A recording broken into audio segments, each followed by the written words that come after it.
Carla inamin natatakot at kinakabahan dahil kay Kalinga Prab. So ano nga ba ito? So bago natin ipagpatuloy ang ating pag-support today's video, kung bago ka pa lang sa aking channel, please subscribe po, like, and pakit na rin po natin guys ang notification bell upang na-update po tayo tuwing ako po nag-upload sa mga viral and trending video.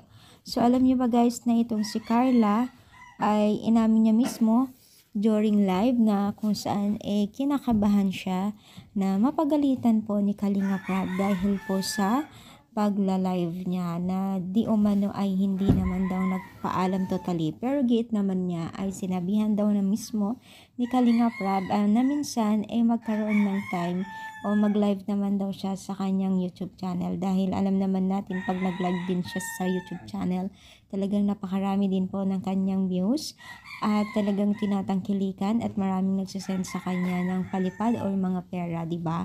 So napakaswerte talaga ni Carla kasi kahit napakatagal na pong tinutulungan ng Team Kalingap marami pa rin sumusuporte sa kanya at naglala ng oras para manood po sa kanya. Unlike sa ibang natulungan ng Team Kalingap, talagang hindi sila mataas, hindi mataas ang charisma nila sa mga netizens na manonood at taga-supporters ng Team Kalingap. So napakaswerte ni Carla, no? Si Carla ay napakalayo na rin po ang kanyang narating dahil siguro ay napakatino niya at talagang sumusunod sa Team Kalingap. Deserve naman niya kung anong kanyang natatanggap dahil nga po sa kanyang pagiging isang masunurin na bilang isang Kalingap Angels at napakalayo na po narating ng buhay nila, yung even financial. Kaya sana tuloy-tuloy din po ang ating pagsuporta sa kanya, sa kanila, na nawa po ay i-bless din tayo ni Lord, diba?